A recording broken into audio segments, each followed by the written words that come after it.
think we can all agree that relationships take work. And you know the most important relationship we can work on is this one. No, not your relationship with me. Your relationship with yourself. And that's exactly what my guest today on Real RAD Women is going to tell you more about.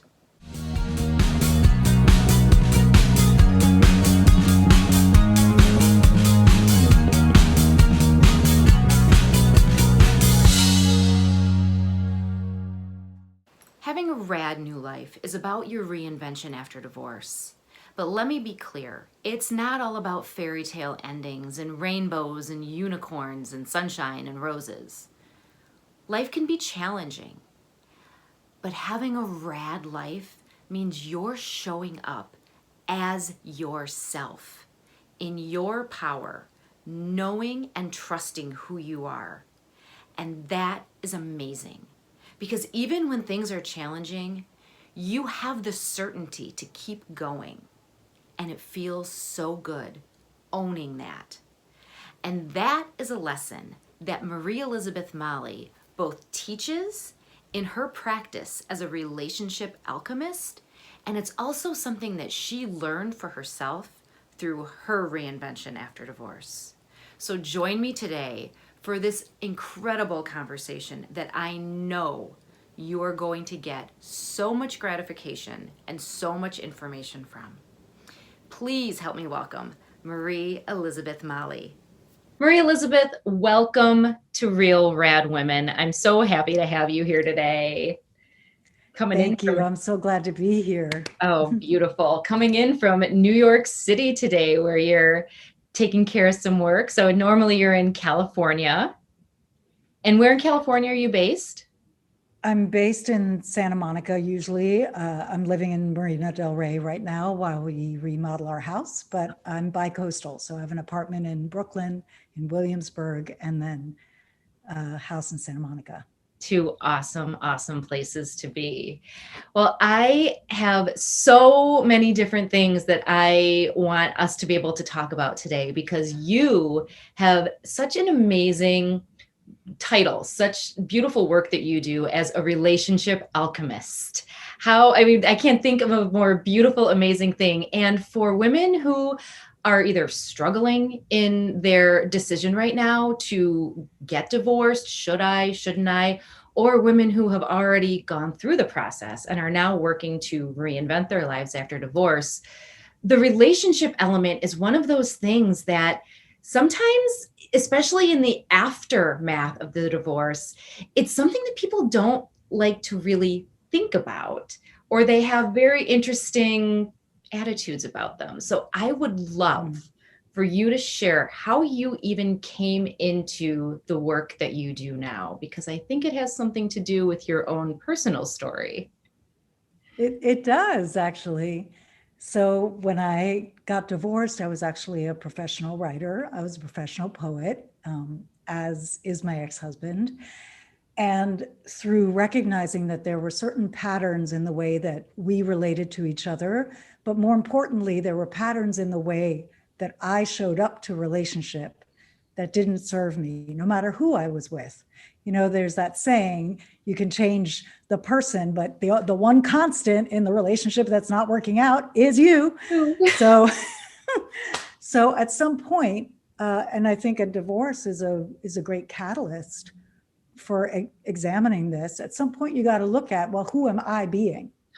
Totally. So my divorce did inspire me to go deep on that question. And I ended up studying relationship coaching. I had already studied life coaching in the past, but I went into a study of relationship coaching primarily for myself to understand what made me tick in relationship and kind of unpack these patterns that I was noticing. And through that, it reawakened my love of coaching. I remembered how much I loved it.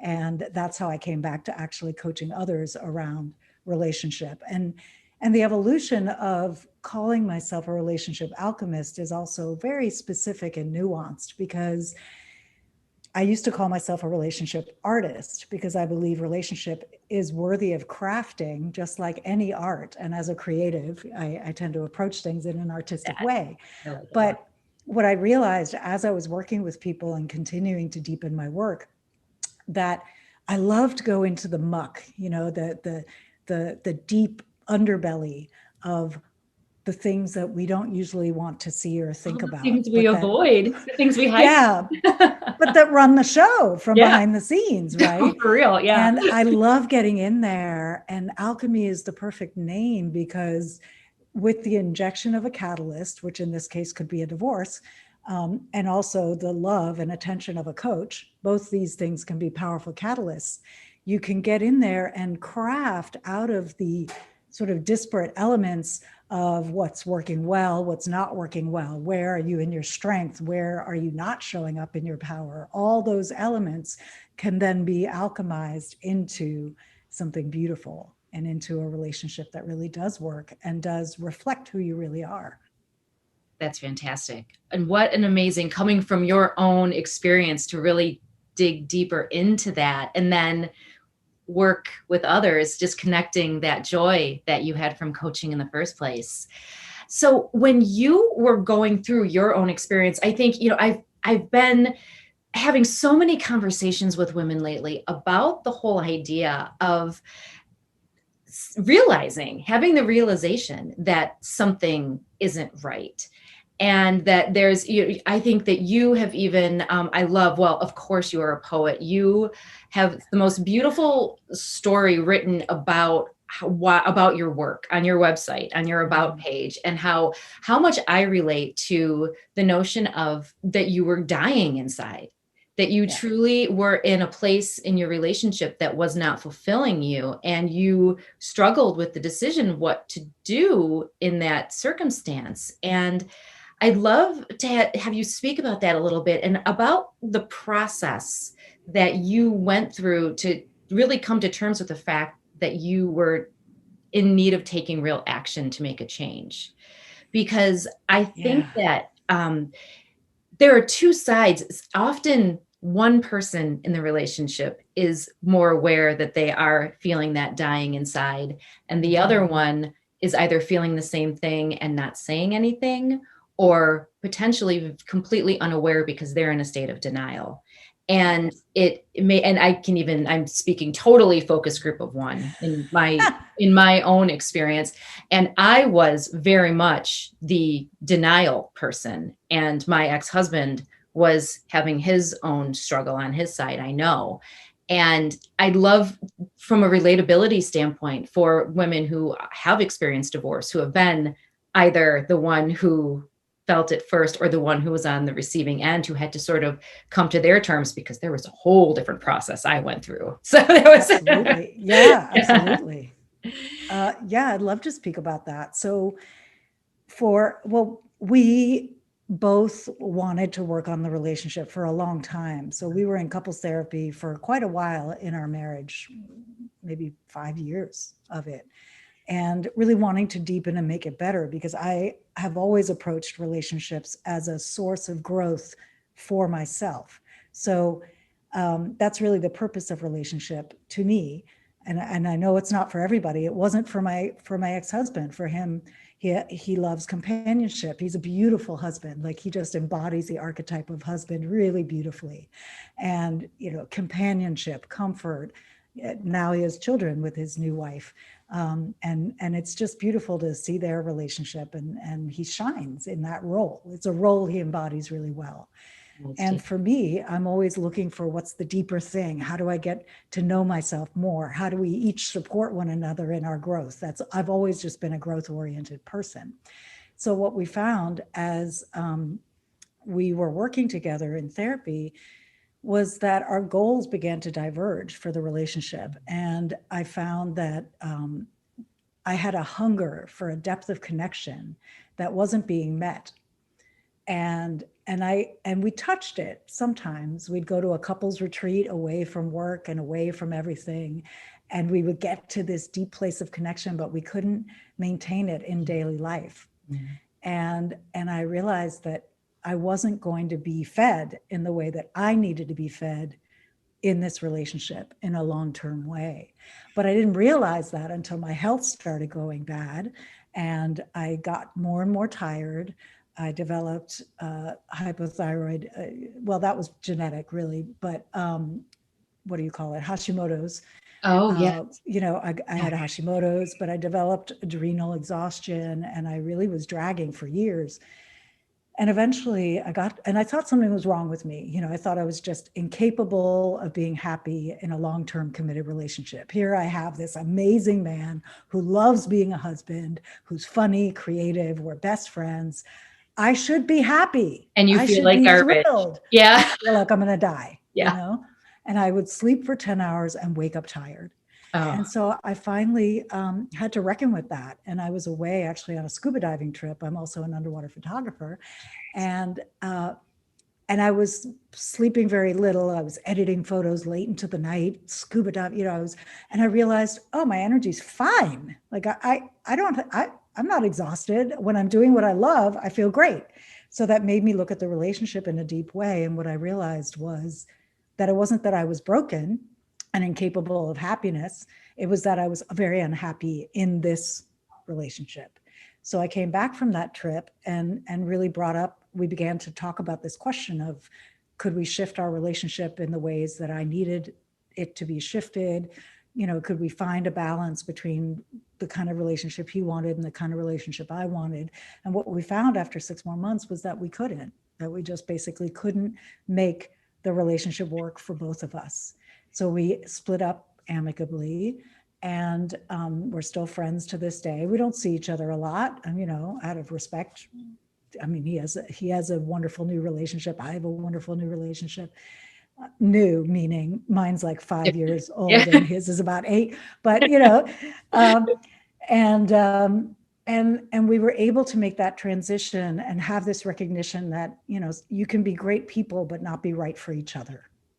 So brilliant. And something that likely is the case for so many people who find themselves that they have gotten to this point, but they don't have the tools and the understanding to get to that level. And or the self-trust, the right? the self-inquiry, the self-trust, that so much of that. I mean, the fact that you were in check with yourself and that you had that understanding and could identify even before you were completely clear prior to the scuba diving trip, that awful itch that there's something wrong and it must be my fault. It must be me. It must be me. But I don't broken. know what it is. Exactly. Yeah. Exactly. And this way that we assume, and this is something I really want to highlight, is the way that we assume that the signals we're getting from our body or from our mind are wrong, that they indicate something is wrong with us. And I really want to invite folks to consider that the signals could be true, and the place that might be wrong is that you're misinterpreting them or you're not listening to them. But our bodies are always telling us whether we're aligned or not. Yeah.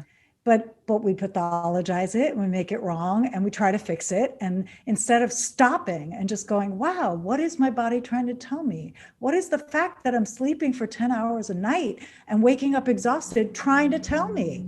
Maybe it's not just about my adrenals. Maybe it's about my state of mind. Maybe it's about my heart. Maybe it's about, I'm not fulfilled. And then what do I need to do as a result? Right. Because the programming system that's running everything runs so deep. And when there's so much negativity and all of the things that you're carrying, you don't realize how much of that is coming out in your physical representation. And it's such a challenge. And I love that there are so many amazing awarenesses that you share through your story and your experience with your own internal, and then even the couples therapy. And something that I know in my experience, that wasn't even anything that was ever on the table because it was a non-starter conversation. I went to solo therapy which As we often do. right, exactly. Right. And Like, that oh, I have to did. fix this. I have to Oh, yeah, fix that, and me. that was exactly fix me because this is all my fault, was very much where everything went with that. So, seeing that, and what you do now, which I want to get into in a second with couples, versus individuals, having that objective third party who understands and can help you unearth these things so that you're not placing blame and uh, misdiagnosing what you think the issues are, and then trying to fix things that are not actually the things. Yeah, I want to speak to that because I didn't know then what I know now, Sure. right? So back then I did blame. Back then I did think he did things wrong.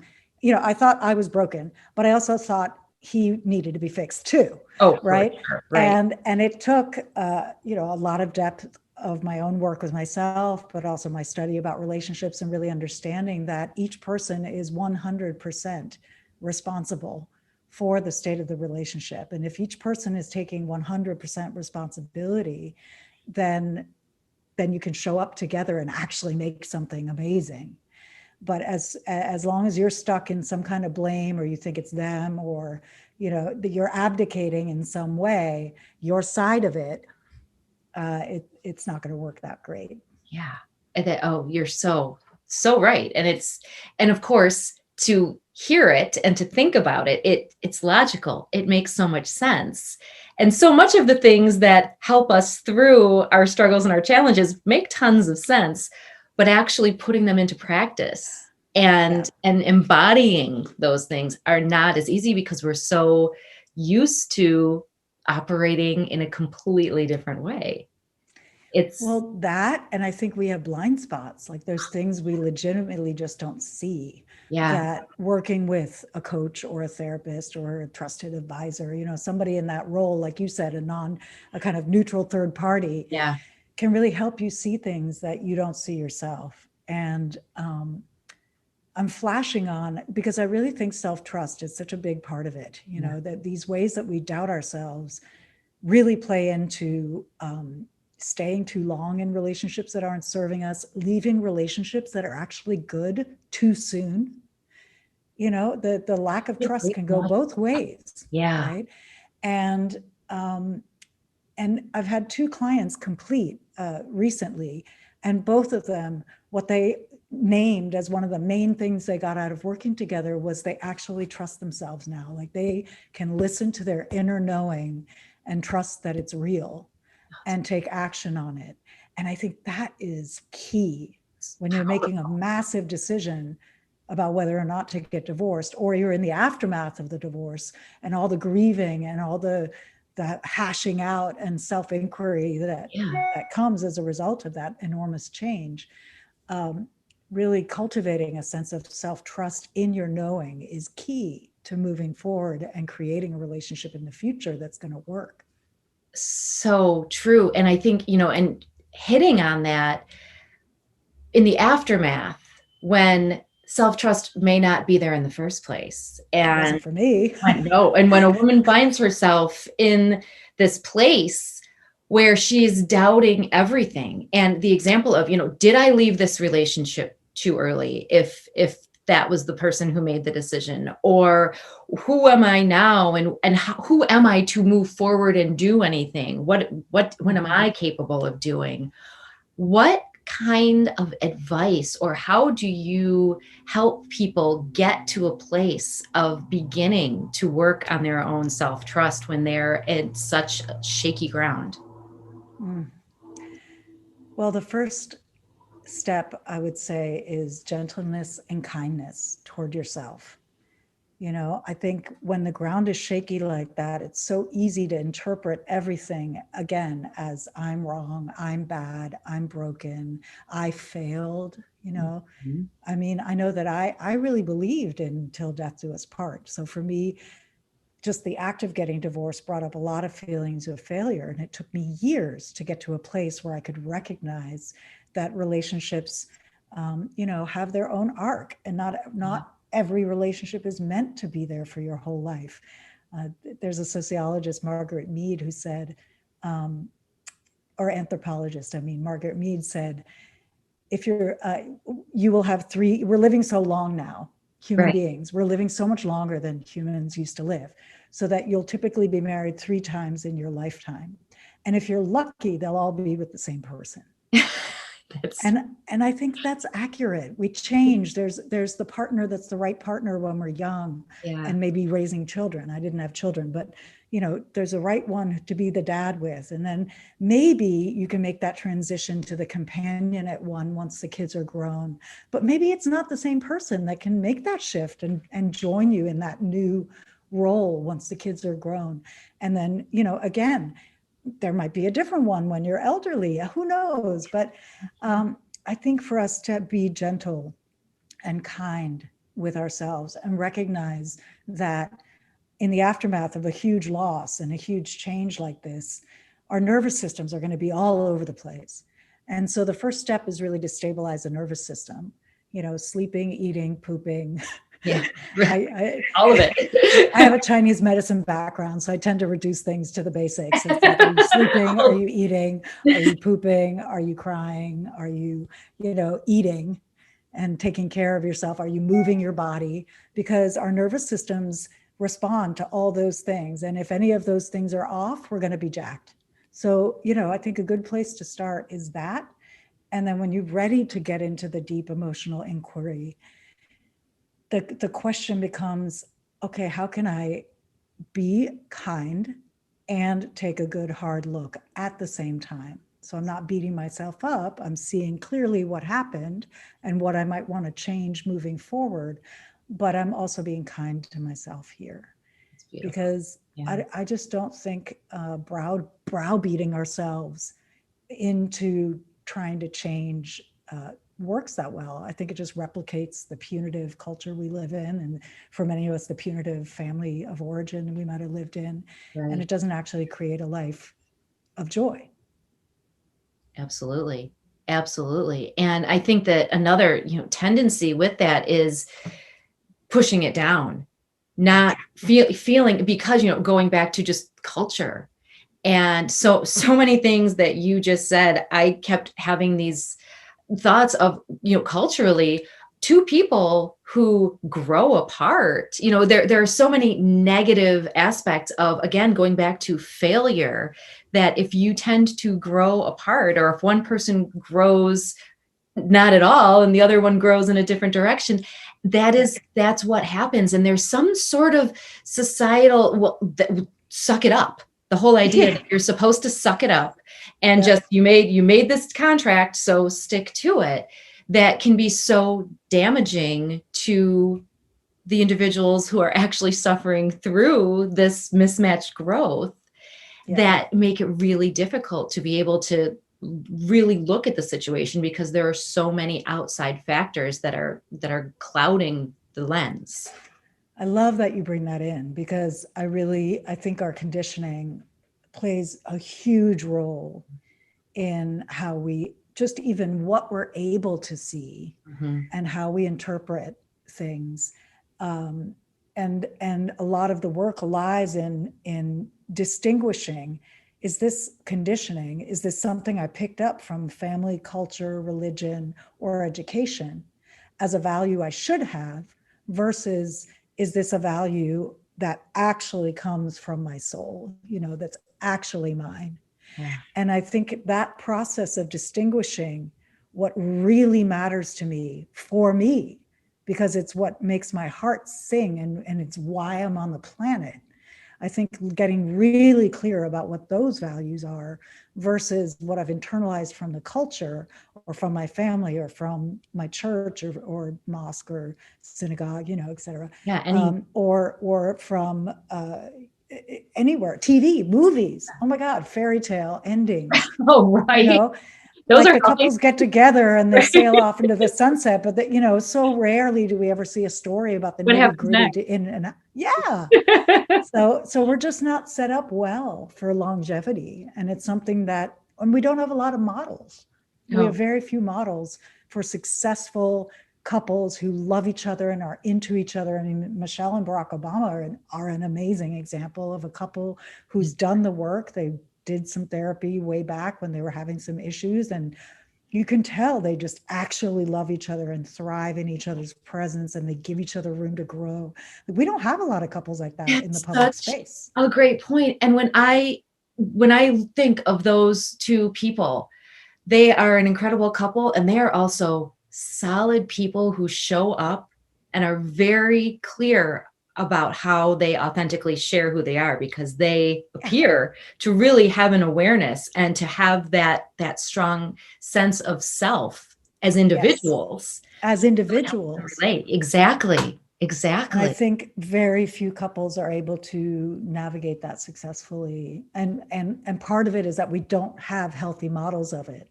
Yeah. We have so few, the models we have, so many couples, they're sort of together, but not really vibing, or they actively dislike each other, but they put a fake mask on to kind of, for the kids or whatever. And it's just like, we just don't see a lot of genuine respect and connection. Well, there's a lot of superficial polish put on a lot of the examples that we see in media, for sure. Exactly. And it's so funny, when you were talking about the fairy tales, I was just thinking about how just taking the Disney fairy tales, any sequel that they have ever attempted to make of any of the classic prince and princess get swept off into the sunset at the end of the original, not to knock the Cinderella series or the Little Mermaid, but just having little kids and having suffered through the sequel. Yes. There's no heart and soul to those stories. They're so thinly contrived, because I think they lose the depth of what really a maturing, growing, evolving relationship is. It's just flat in these representations because they don't know how to portray the reality beyond that romantic initial boost. Yeah. I often say privately, I'm going to say it publicly, but with clients, I often say some version of, to have the relationship you want, you have to kill romance. I mean, and it's not to say like you don't send flowers. I mean, my partner sent me flowers this week. I'm in New York, he's in California, but it's this romantic ideal has to die. Yes. Yeah. So that you can actually be with what is here in front of you. And then you got to do the work to learn what you want and how to ask for it in a way that's clear and clean, meaning not resentful, meaning not infected with all your past fears and reasons why you didn't get it before, but actually make clear requests. All of this I teach.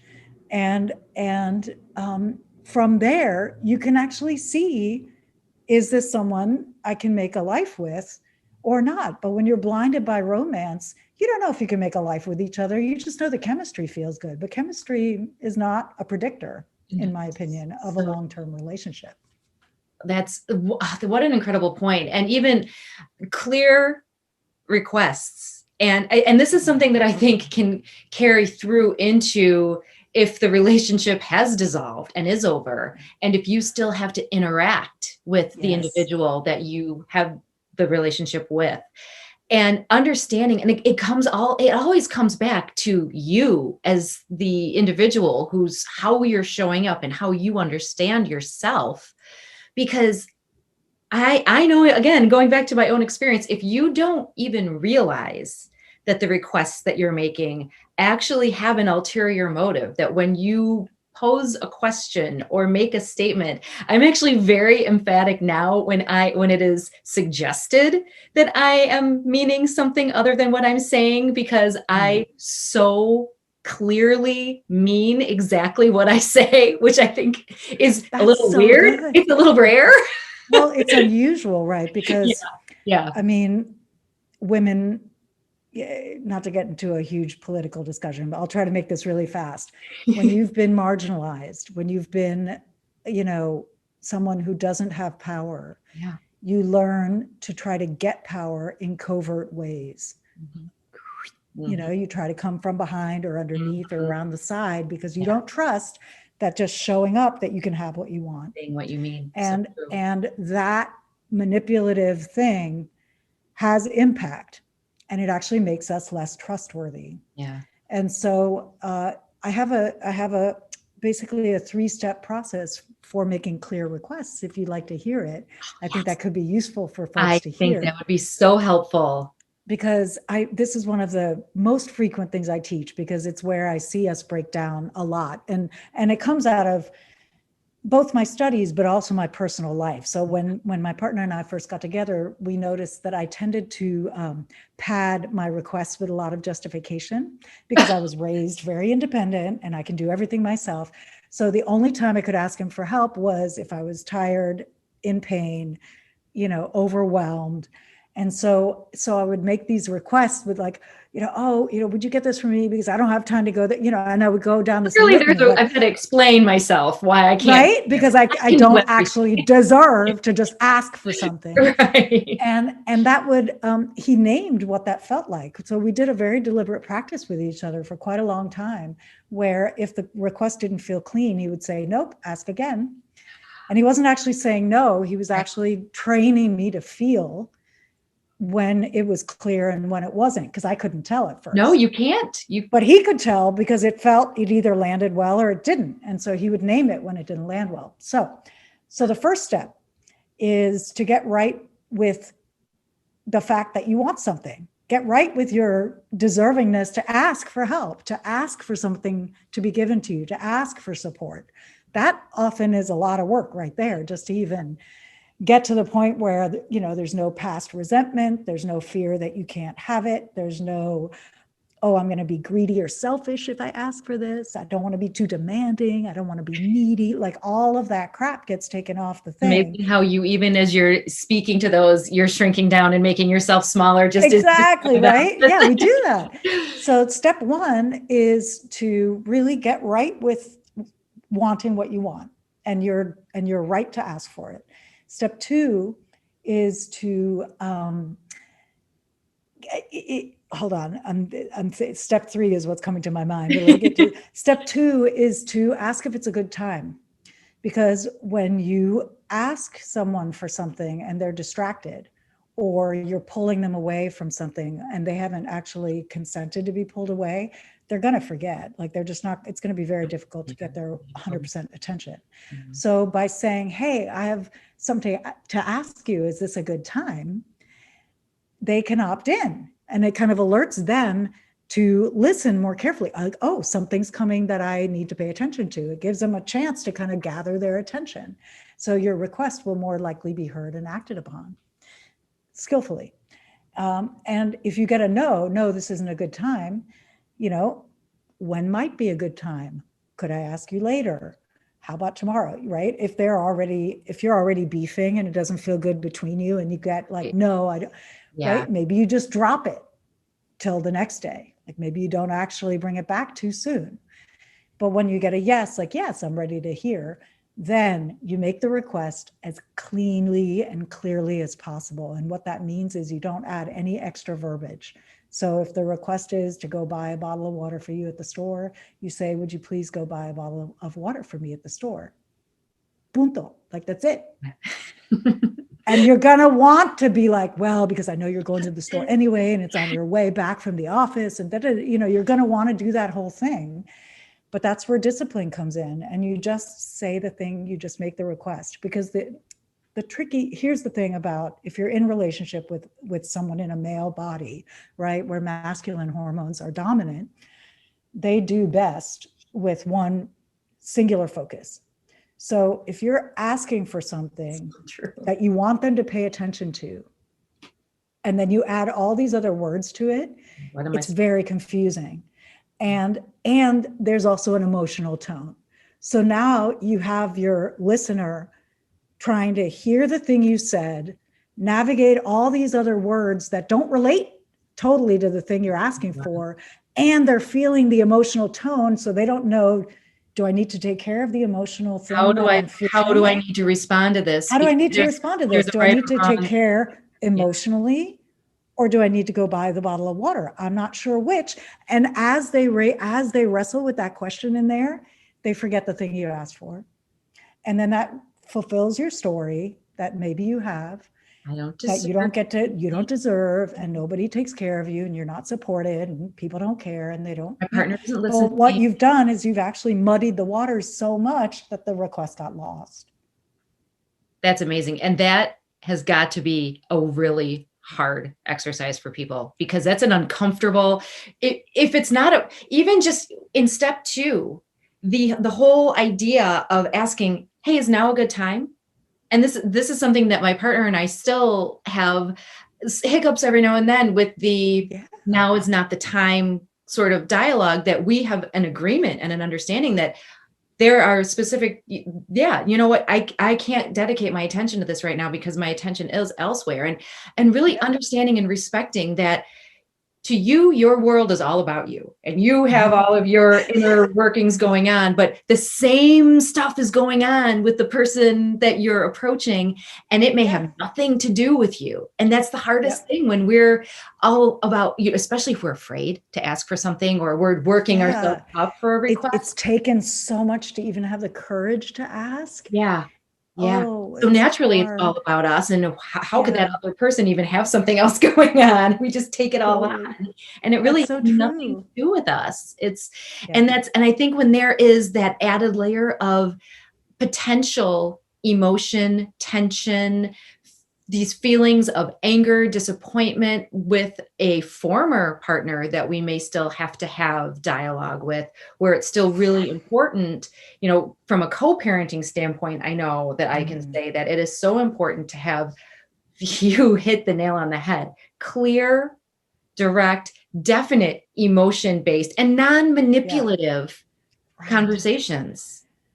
Because it would be so easy to take things, on either side and try and manipulate things to your favor, that really for no purpose other than you don't feel confident and trust yourself enough to ask for what you really want.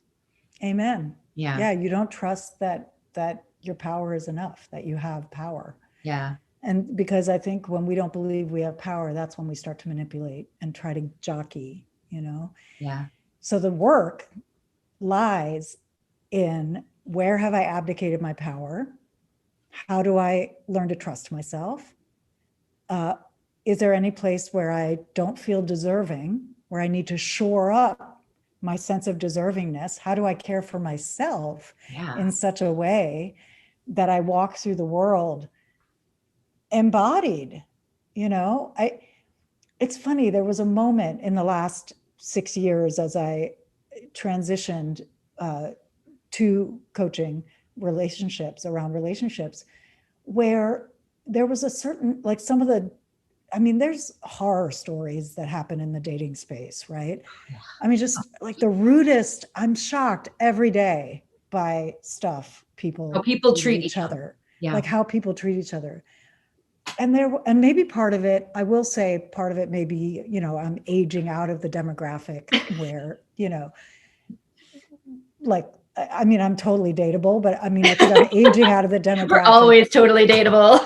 Yeah. But it's hard for me to entirely parse, like, in that mix where there's a really huge number of people in. Yeah. And it's like, is this a function of me owning my power, or is this a function of me just being an old lady at this point? But either one, there became a point where men just treated me well, period. Like the shenanigans, because I happen to date men, the shenanigans that happen in dating and relationship just fell away. Yeah. And I think it's a function of the energy that I put out. You put out. I've been in a relationship for the last 5 years, but we were both dating quite a few, Well, and what you put out when you attracted that relationship is right. Yeah. And that, talk about killing romance. We actually met in a personal growth community, and we met as practice partners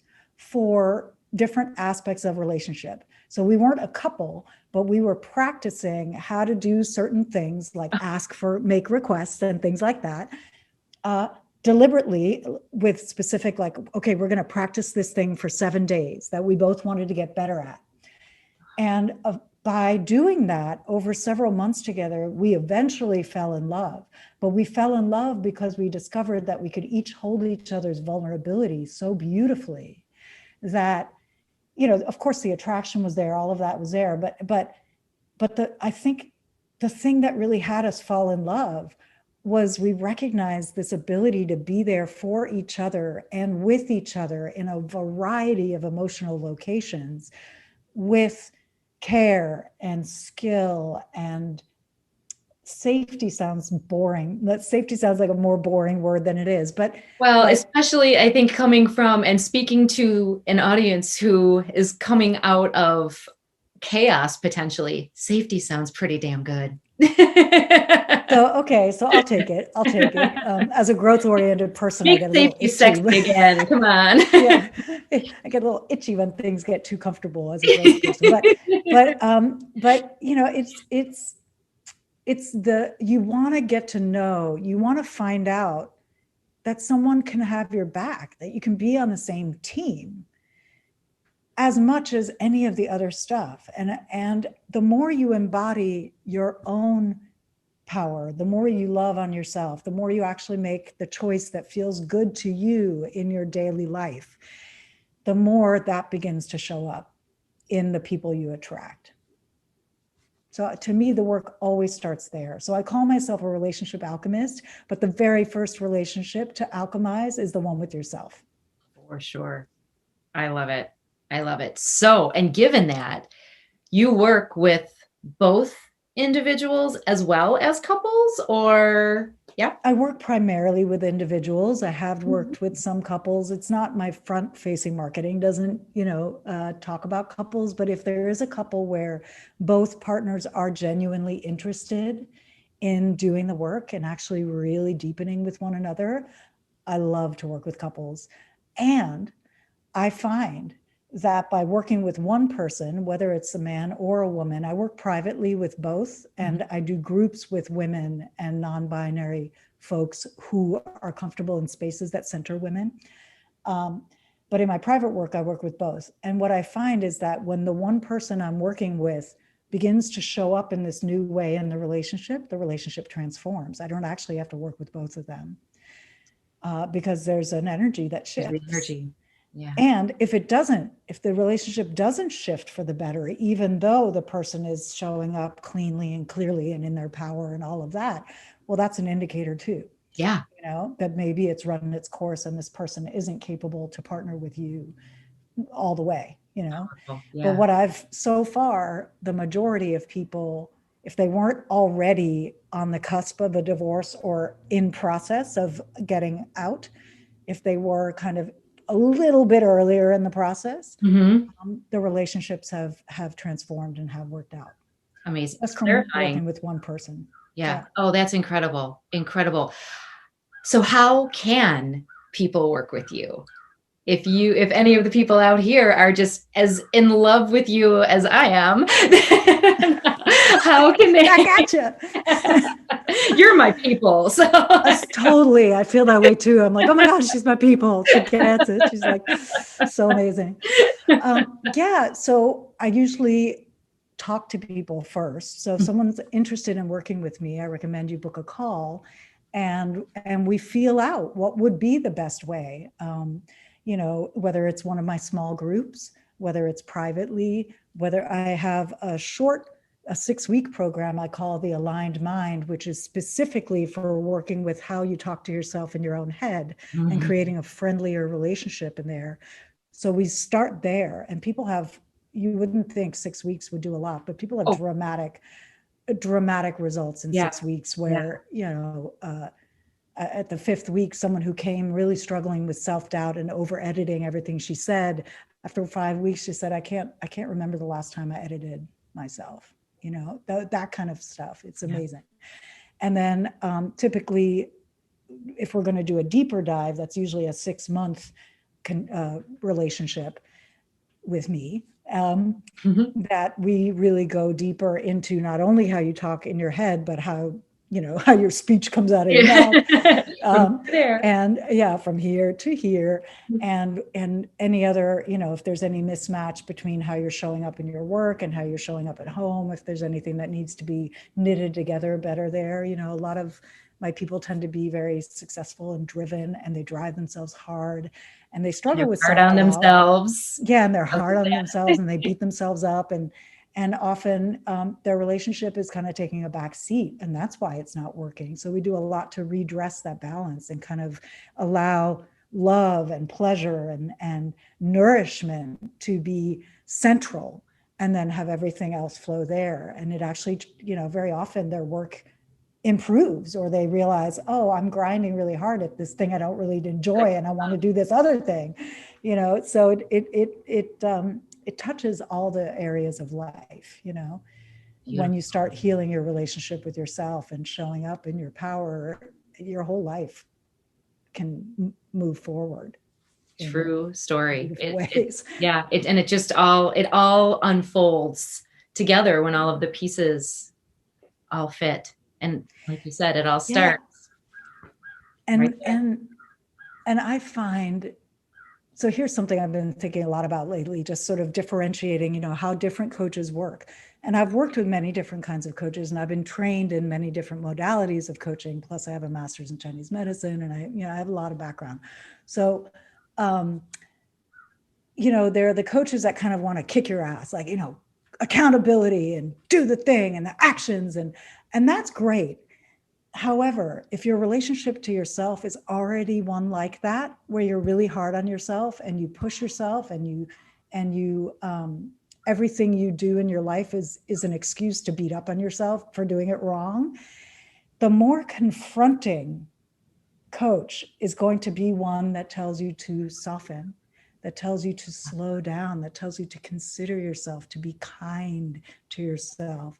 So think about what your usual mode is, and be very deliberate about the kind of coach you choose to work with, because I kind of kill my clients with kindness, and it's funny because they say, like, I don't know what happened. Like, it felt really gentle, but my whole life changed. But somehow my butt got kicked. I don't know. My butt got, like, she was firm, but she was so loving. I just felt loved all the time. I don't understand. And it's like, but I kind of love them into loving themselves, right? So, because most of my people tend to be really high intensity, as am I.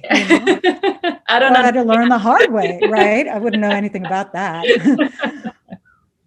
Well, and that is great advice. And that is something that is so important, because there are so many different kinds of coaches and guides and therapists and all different sorts of people out there that all offer different solutions. And it really comes down to where that individual and how that individual works resonates with you. And exactly. That's really the connection, because if you're not connecting, that was completely my therapy story. I did not connect at all with the therapist I had. I learned a lot about there was a lot. Don't get me started. It'll be like a therapy session. But there was a lot of foundational, basic, the elements that come through coaching and guidance that I really discovered were things that, this is okay to do. This actually exists in other forms. And this is helpful. And there's nothing wrong with going out and actually working through the junk that's messing me up. And there are resources to help me through that, so that I don't have to suffer it on my own for 15 years. So exactly. It helps you go through it so much faster. And especially when there is deep resonance, I usually know within a few minutes whether or not we're right for each other. It's a connection. But it's like this happens so much where just like you and I, we met, and it was like, oh, my people. You just like, when you vibe with someone. Well, when you vibe with someone, and that's the first step. If you are wanting to get out of the morass of grief and shame and failure and all of that stuff that is pre-divorce and post-divorce, like, the first step to building self-trust is to trust that part of you that actually resonates with someone you might want to work with. Exactly. Like, there's your first lesson in self-trust, is Right. like, oh, I like this one. Yeah. Or, this that's looks not good on paper, but I don't feel it. exactly.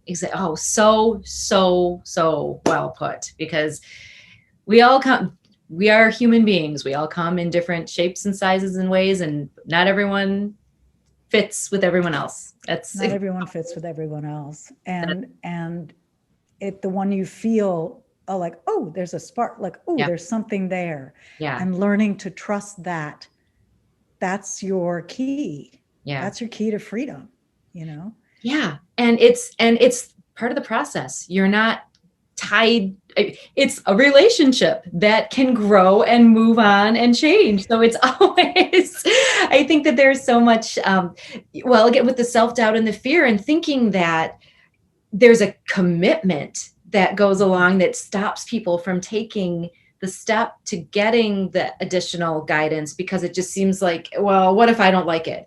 But then that's fine. And I think, do you find this? I think there's, what if I don't like it? What if I make a wrong choice, right? Yeah. I made a wrong choice. I mean, making a wrong choice with your husband or wife is one thing.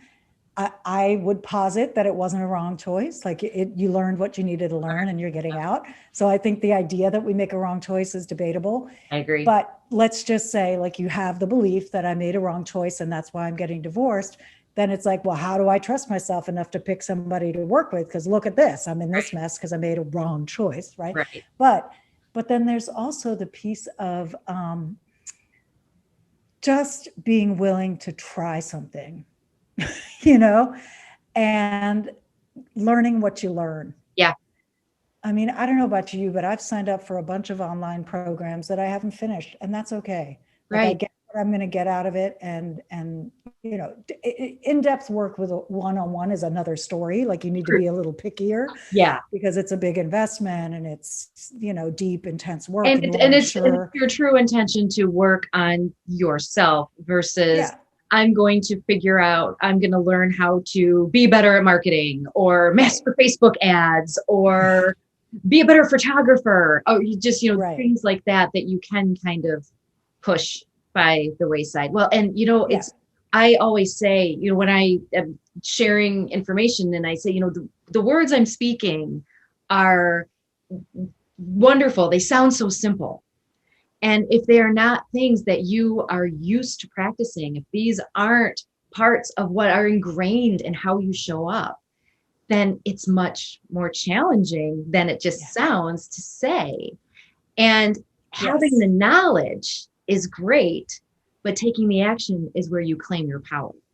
Amen, sister. Yeah. I mean, and it's about, I teach, really taking small actions that you can celebrate winning. You can every day. Yeah. That it's not about, we have this idea that like, oh, I'm going to climb the mountain and this whole thing. And then we feel bad because we didn't make it.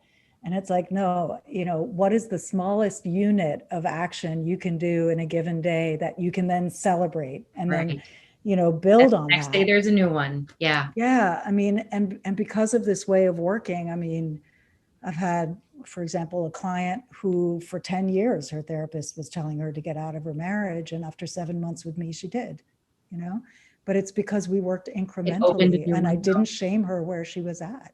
Yeah. And another client who had been wanting to move out for 10 years and couldn't, just physically, she couldn't support herself. She didn't have a job. Yeah.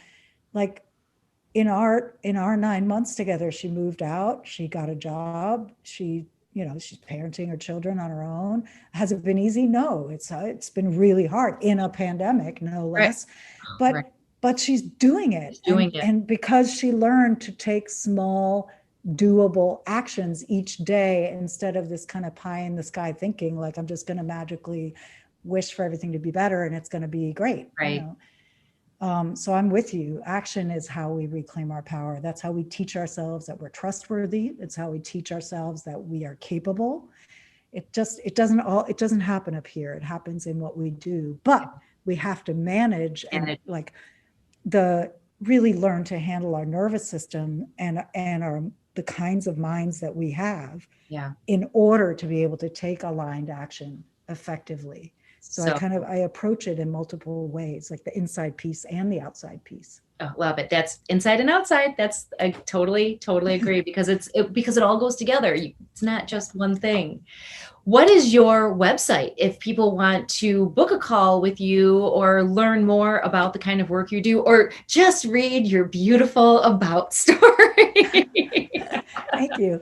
Yeah, it's memolly.com. So M like my name, Marie Elizabeth, M-E, and then Molly is spelled like the country, M-A-L-I. So memolly.com.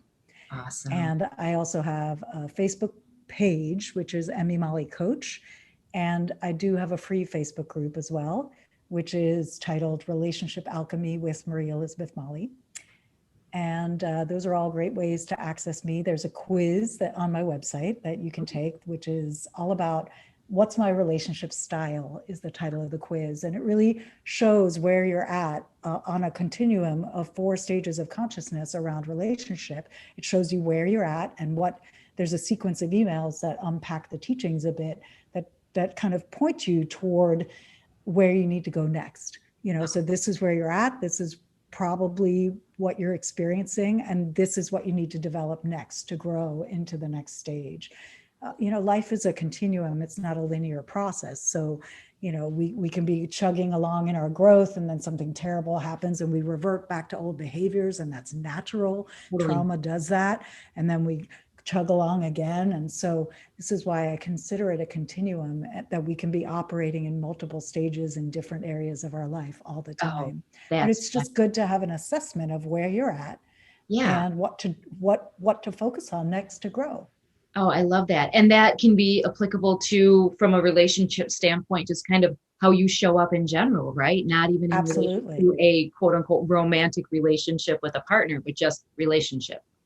Absolutely. Awesome. Yep. Your relationship to a partner, yourself, to work, to sex, Perfect. All the things. Oh, because hey, it's the questions we're not asking ourselves. And so to uncover that and get to where you are. And I love that there's a series of emails that just help unpack in sequence. That's awesome. Marie Elizabeth, this has been amazing. Thank you so much. I will make sure that all of that information is available. I probably have it scrolling down here, and then I'll have it also in the notes so that people can find you, because I'm sure that there is going to be some definite interest in all of the amazing things that you've been talking about, because it's so important. I'm such a believer. You show up for yourself, and that is what everyone else benefits from. So getting there is where the real work starts, and it's the best work. Thank you. That's how you make a rad new life. So you are. That is how you make a rad new life. I mean, I feel such a resonance with you and how you show up, and how the space you're holding for the people who step into your space, is so beautiful. So it's my honor to speak to your peeps. Thank you. Thank you so much. Mwah. Thanks again for being here. I appreciate you so much. Thank you. Back at you. Thanks for tuning in to today's episode of Real RAD Women. Are you in the process of your own reinvention? Visit radnewlife.com to find out more about the resources and support you can receive to help amplify your progress. Find out where you are in your process and exactly what you need to do next to take the steps to move forward, and connect with a community that understands your experience and supports you. Again, visit radnewlife.com. And don't forget to tell your friends about this channel, and don't forget to subscribe.